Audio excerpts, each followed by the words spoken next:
Bonjour à toutes et à tous. Je suis très heureux d'être ici parmi vous. Alors, d'abord, je vous prie d'excuser Madame la garde des Sceaux, ministre de la Justice, qui n'a pas pu venir conclure vos travaux du fait de l'actualité très chargée.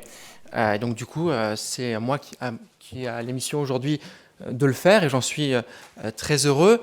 D'abord, un joyeux anniversaire à Lilo qui fête ses 50 ans à l'occasion de ce colloque, qui est une association historique, de partenaires historiques de l'administration pénitentiaire, parce que c'est une association qui favorise la réinsertion des personnes détenues et qui participe à la lutte contre la récidive, qui est une des deux missions prioritaires de l'administration pénitentiaire depuis sa loi fondatrice de 2009. Alors, quand je regarde ces missions, quand je regarde l'ordre du jour et puis les travaux que vous avez fait cette journée, cela fait directement écho à la dernière loi de programmation de réforme pour la justice qui rentre complètement dans cette idée qu'il faut, dès le départ, dès le début de l'exécution de peine, avoir un projet de prise en charge globale pour la personne détenue pour justement éviter les récidives et participer à la réinsertion. Ce travail-là, il est fait par les SPIP qui font tout un travail de préparation sur ce projet en partenariat avec l'ensemble des associations et du secteur associatif que j'ai envie de remercier aujourd'hui pour le travail réalisé là-dessus. Alors, ça me permet de parler rapidement des SPIP, puisque c'est quand même aussi très lié au sujet d'aujourd'hui, qui ont des méthodes d'intervention qui s'harmonisent de plus en plus, de telle sorte que le SPIP travaille à une évaluation globale de la personne détenue tout au long de l'exécution de sa peine pour éviter les ruptures dans la détention et dans le lien dedans-dehors, qui est absolument fondamental dans le parcours de peine pour éviter la récidive. Et ce projet, il est alimenté par les associations, il est créé dans un objectif de décloisonnement, qui est un véritable leitmotiv qu'on essaye de mettre en avant au sein de l'administration pénitentiaire, de faire en sorte que les associations et l'administration pénitentiaire travaillent en collaboration étroite dans l'élaboration de ce projet afin de prévenir ces ruptures dans le parcours de peine. Alors, pour illustrer peut-être, pour conclure cette journée, permettez-moi d'aborder deux thèmes rapidement qui sont au cœur de la question de la réinsertion des personnes détenues. Le logement et l'emploi. Alors d'abord, le logement, qui est un des fondements de la possibilité pour une personne détenue, derrière, réussir à se réinsérer dans la société. Un fondement qui est complètement inscrit dans la politique globale du gouvernement, dans son axe 13, qui est l'axe 13 du plan Logement d'abord, un logement d'abord, qui est un peu le fil conducteur de la politique de logement du gouvernement, et son axe 13 identifie clairement les personnes sous main de justice pour la réinsertion et donc la mise en place de dispositifs particuliers. Le logement, c'est une question centrale parce que vous avez aujourd'hui un peu plus de 7% des personnes sortant de prison qui n'ont pas du tout de solution d'hébergement ou de logement à la sortie, entre 2016 et 2018. Et vous avez 18% des personnes sortant de prison qui ont une solution précaire. Donc il y a un énorme travail à faire là-dessus, et Lilo est complètement un partenaire privilégié dans cette action-là, dans cette action d'hébergement en logement, à travers l'ensemble des structures de l'association, que ce soit les CHRS, que ce soit les centres, les CHU, les CHS, que ce soit les maisons d'accueil ou le centre d'accueil de jour, sont un ensemble de dispositifs de structures qui font que, grâce à l'association Lilo, permet l'hébergement en leur sein de 53% de personnes détenues, ce qui est absolument important. C'est 1200 personnes en 2018 qui ont été hébergées dans cette association grâce à leur dispositif. Et c'est là aussi une action que je souhaitais saluer à l'occasion de ce colloque. L'autre point, et vous l'évoquiez cet après-midi, c'est la question de l'emploi. Et la question de l'emploi et du travail que je dissocierai parce que ce n'est pas tout à fait la même chose. La question de l'emploi, disons-le tout de suite, il y a énormément de choses à faire, énormément d'évolutions à réussir, avec quelques constats très simples. c'est que le niveau de qualification des personnes détenues est beaucoup plus faible que la moyenne de la population en milieu libre. 60% des personnes détenues, 60%, ne possèdent pas un niveau CAP ou brevet des collèges. S'agissant du travail, au début des années 2000, 46% des personnes détenues étaient, comme on disait, classées à l'emploi. Aujourd'hui, c'est 29%. C'est un constat d'échec. Un constat d'échec qui a nourri des premières réponses, notamment la création de l'Agence nationale pour le travail d'intérêt général des personnes placées sous main de justice. Je dirai l'agence pour la suite parce que c'est très long. Qui va permettre de développer la formation professionnelle, de développer le travail d'intérêt général et de faire en sorte que les activités rémunérées, que l'offre d'activités rémunérées soit plus importante en détention qu'elle ne l'est aujourd'hui grâce à sa structure souple et la capacité à aller voir les offreurs de potentiels emplois à l'extérieur. Puis il y a une autre notion que vous avez évoquée, en tout cas dans le titre de la seconde table ronde, de la table ronde de cet après-midi, c'est la question de l'employabilité. C'est une notion qu'on n'a pas souvent eu l'occasion de développer au sein de l'administration pénitentiaire les années passées, et qui est aujourd'hui devenue complètement cardinale, et qui est la complémentarité complète de la notion de travail qui est développée par l'agence aujourd'hui. L'employabilité, c'est quoi? C'est la capacité de donner aux personnes détenues les codes sociaux et la possibilité sociale d'occuper un emploi. Parce qu'on peut offrir tous les emplois, on peut offrir tous les postes en atelier qu'on veut. Si la personne détenue n'est pas en mesure de travailler, ou si la personne détenue n'est pas en mesure d'occuper un emploi une fois qu'elle est à l'extérieur, l'offre d'emploi, on peut en mettre autant qu'on veut, ça ne sera pas assez efficace. Et la question de l'employabilité, elle est importante parce qu'elle met autour de la table un nombre d'acteurs importants, mais tous complémentaires. Je pense bien sûr à l'éducation nationale, qui a lancé au sein du département que j'ai la chance de diriger, un travail sur la façon dont l'éducation nationale, Pôle emploi et l'ensemble des acteurs de la réinsertion et des activités rémunérées sont en mesure de travailler ensemble pour offrir un projet et un parcours aux personnes qui sont les plus éloignées des capacités sociales à occuper cet emploi. C'est un maillon important de notre dispositif. Et quand je vois que ça fait partie d'un de vos ateliers, le fait d'employer ce terme d'employabilité, je trouve qu'il y a une concordance ici de politique qui permettra par la suite de travailler ensemble sur ces questions-là. Alors, bien sûr, l'employabilité, il y a plein d'autres, je pourrais citer plein d'autres éléments. La question de la santé est un point absolument important.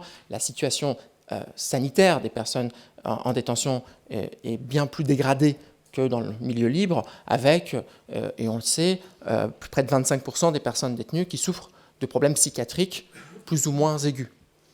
Alors, la dernière feuille de route santé-justice du 2 juillet dernier a mis en place la possibilité d'avoir des études encore plus récentes sur cette question-là précise de la psychiatrie, mais fondamentalement, que ce soit sur la question somatique, psychiatrique, que ce soit sur les addictions, il y a des difficultés plus lourdes, globalement, en détention, et qui ne permettent pas d'occuper un emploi. Or, on l'a bien dit, occuper un emploi, avoir un logement, avoir des conditions de santé, c'est certainement les 3 piliers qui permettent la réinsertion demain des personnes détenues.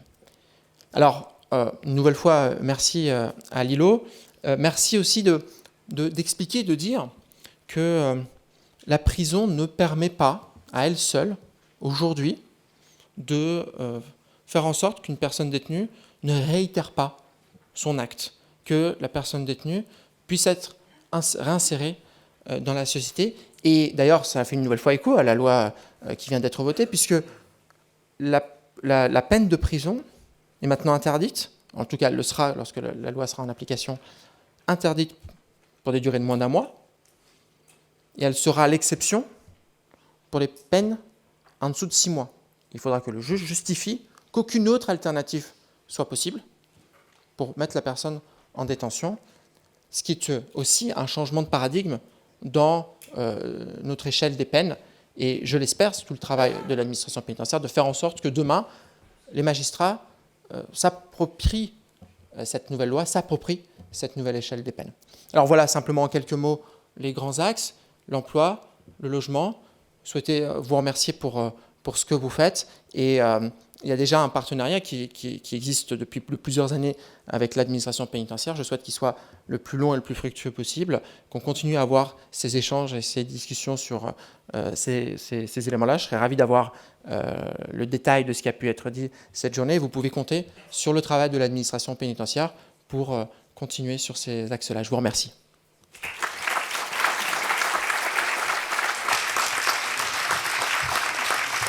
Merci, Monsieur Mbarki, pour cette conclusion faite au nom, évidemment, de la garde des Sceaux, Nicole Belloubet. Monsieur le Président, si vous voulez dire quelques mots en clôture de cette journée, je vous en prie. Je vais essayer de ne pas être trop long. Voilà, je voudrais un peu résumer et revenir sur quelques points qui ressortent de nos débats. D'abord, ils ont été variés, très bien animés et j'espère et je le pense très enrichissants. Ils nous ont permis d'une manière générale de découvrir trois formes de diversité.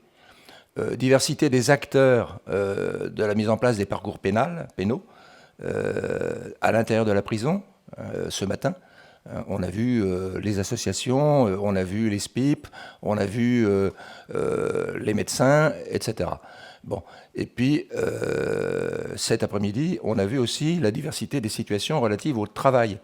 Alors, à ce sujet, je voudrais dire que, bien sûr, il y a plusieurs formes de travail, selon l'aptitude des gens, et aussi selon le moment où on leur fournit ce travail. Alors, bon, selon que l'on est en placement extérieur, voire complètement à l'intérieur de la prison, que l'on est en liberté conditionnelle, qu'on est en aménagement de peine ou complètement sorti, les situations ne sont pas les mêmes.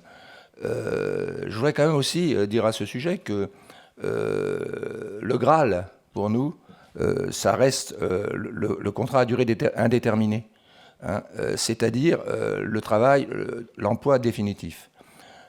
Alors évidemment, tout le monde n'est pas capable d'accéder à ce statut pour des raisons de capacité. Hein. Il y a des gens qui sont des multirécidivistes et qui finissent par être cassés par leur séjour répété en prison, hein, et qui ne pourront jamais accéder à un travail dans des conditions régulières. Mais on a eu aussi la chance de pouvoir demander l'intervention de deux jeunes ce matin. On est fiers, naturellement, mais en même temps, on est obligé de reconnaître que c'est la crème qu'on vous a montrée.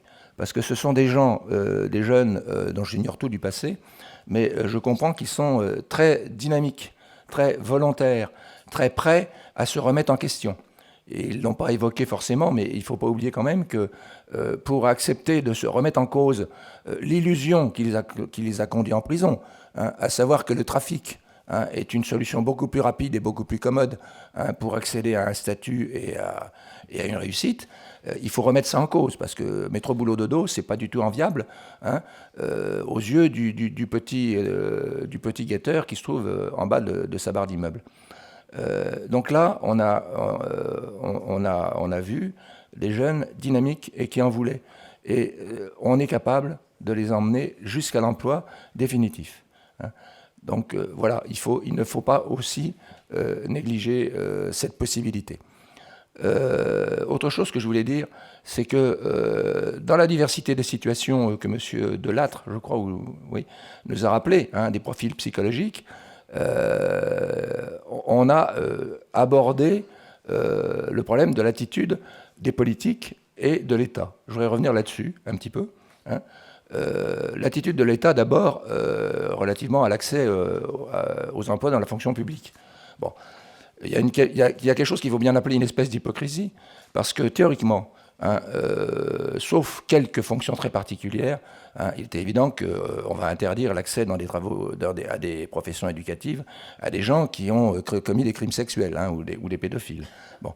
Mais enfin, ça reste une petite minorité, mais la règle, si vous voulez, et qui ne fonctionne pas, c'est que normalement, tous les gens qui n'ont pas ces interdits spécifiques ont accessible à toutes les charges de la fonction publique. Simplement, c'est à celui qui embauche de démontrer que leur profil est adapté à la charge qu'on va leur confier. Alors vous comprenez que cette façon de demander, de mettre la charge de la preuve, hein, sur les employeurs, c'est le meilleur moyen pour obtenir qu'ils ne fassent rien. hein. Donc on s'est battu et on continue à se battre un peu avec le MRS, hein, pour essayer de faire bouger les choses, hein, et de faire comprendre qu'il faut renverser la charge de la preuve. Deuxième sujet aussi, c'est qu'il faut aussi dire que si les politiques cèdent à la tentation d'une justice toujours plus punitive et sécuritaire, c'est parce qu'ils y sont incités par la société. Hein, les politiques dans notre démocratie sont gouvernés par les sondages, hein, faut le reconnaître. Bon. Et donc, si au moment des élections, ils vont dans le sens de ce qu'ils pensent être l'opinion publique, c'est parce que, jusqu'à un passé très récent, l'opinion publique s'exprimait massivement pour une politique sécuritaire et un rôle punitif de la prison. Donc, il y a pour les associations un rôle, alors qui est complètement stratosphérique par rapport aux situations concrètes que vous avez décrites et aux solutions, hein, que les associations les plus innovatrices recherchent. C'est celui du travail de fond qu'il faut opérer pour changer l'état d'esprit de la société. Hein. Alors évidemment, on est bien peu nombreux face aux 66 millions de Français, hein, mais les lignes commencent à bouger. Mais en tout cas, il y a là un travail considérable à entreprendre, de façon à ce que l'opinion publique ne soit plus dans une recherche systématique de sécurité, mais pense aussi, prenne en compte la réalité, la situation des gens qui sont en prison, et en particulier les nombres. Hein. Vous savez très bien, vous ne savez peut-être pas, mais il y a moins de 3% des gens qui sont en prison, incarcérés, hein, qui ont été condamnés pour des crimes. Hein. Tous les autres, c'est des délits. 97% des gens, c'est des délits. Alors, il y a des délits qui sont graves, certes, mais ce n'est pas des crimes. Hein. Donc, ils sont moins dangereux que ce qu'on pourrait peut-être imaginer. Voilà. Il me reste à vous remercier pour votre participation active, pour ces débats qui, naturellement, ont été très bien conduits, mais qui, en même temps, ont été riches par votre audace dans vos interventions et la variété de ce qui a été dit et le côté éclairé et coopératif que vous avez démontré. Je tiens à remercier évidemment M. Mbarki, hein, qui a assumé la lourde charge de pallier à l'absence de Madame la ministre de la Justice. Madame Yael Braun-Pivet, ce matin aussi, nous a fait l'honneur de bien vouloir donner le ton à notre colloque. Je remercie bien entendu l'ensemble des intervenants pour la qualité de leur discours, sans oublier M. Thierry Bonté, qui a réussi à animer cette journée tout en respectant la qualité, la richesse et la qualité des échanges. Je n'oublie pas non plus l'équipe du Palais du Luxembourg pour son soutien technique, car s'il est vrai que c'est l'îlot gourmand qui a fourni tout ou partie, enfin je pense que c'est tout, mais je ne suis pas... Bon, une grosse partie de ce que vous avez pu déguster, n'empêche que le service était assuré, non pas par nos résidents, mais par le service technique de... Non, on me dit que c'est non. C'est tout l'îlot. Alors autant pour moi. Alors attendez, c'est tout l'îlot. Merci à l'îlot, bravo tout l'îlot.